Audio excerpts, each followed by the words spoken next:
শরীয়তপুরের জেলা প্রশাসক মোহাম্মদ আশরাফ উদ্দিনের সঙ্গে এক নারীর অন্তরঙ্গ ভিডিও ভাইরাল হতেই জেলায় শুরু হয় আলোচনা সমালোচনার ঝড়।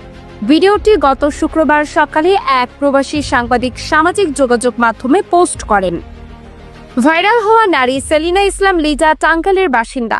তিনি জানান, আশরাফ উদ্দিন তার স্বামীর বড় বোনের জামাই। বিয়ের প্রতিশ্রুতি দিয়ে তিনি সংসার ভাঙেন, কোরআন ছুঁয়ে কথা দিয়েও এখন মুখ ফিরিয়ে নিয়েছেন। লিজার অভিযোগ, ডিসি তাকে মানসিক ও শারীরিকভাবে নির্যাতন করেছেন। আমাকে মেরে ফেলার হুমকি দিতেছে নানান জনকে দিয়ে। উনি আমাকে পথে বসায় দেয়। সে এখন আমাকে চিনে না। সে এখন শরীয়তপুরের রাজা হয়ে আছে। তার চাকরি বা কোনো কিছুর যদি আমি ক্ষতি করি কাউকে জানাই, তাহলে আমাকে ভাইরাল করে দিবে। সম্পর্ক গড়ে পরে করেছেন ব্ল্যাকমেল। ডিসি আশরাফ উদ্দিন বলেন, লিজাই তাকে ঘুমের ওষুধ খাইয়ে ভিডিও ধারণ করে ব্ল্যাকমেল করেন। প্রতি মাসে টাকা দিতে হতো, এমনকি বিয়েতে রাজি না হলে মোটা অঙ্ক দাবি করেন বলেও জানান তিনি। 2 মাস ধরে চলছিল মধ্যস্থতা।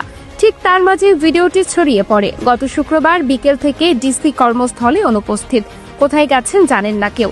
শেষ পর্যন্ত গতকাল রাতে জনপ্রশাসন মন্ত্রণালয়ের প্রজ্ঞাপনে তাকে বিশেষ ভারপ্রাপ্ত কর্মকর্তা হিসেবে বদলি করা হয়। আত্মীয়তার মুখোশের আড়ালে গড়া সম্পর্ক এখন প্রশাসনের গায়ে কালি হয়ে ঠেকেছে।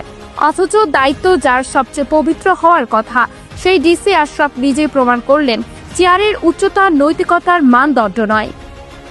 আতিয়া ফিফা মাসফি, বিপ্লবী বার্তা, ঢাকা।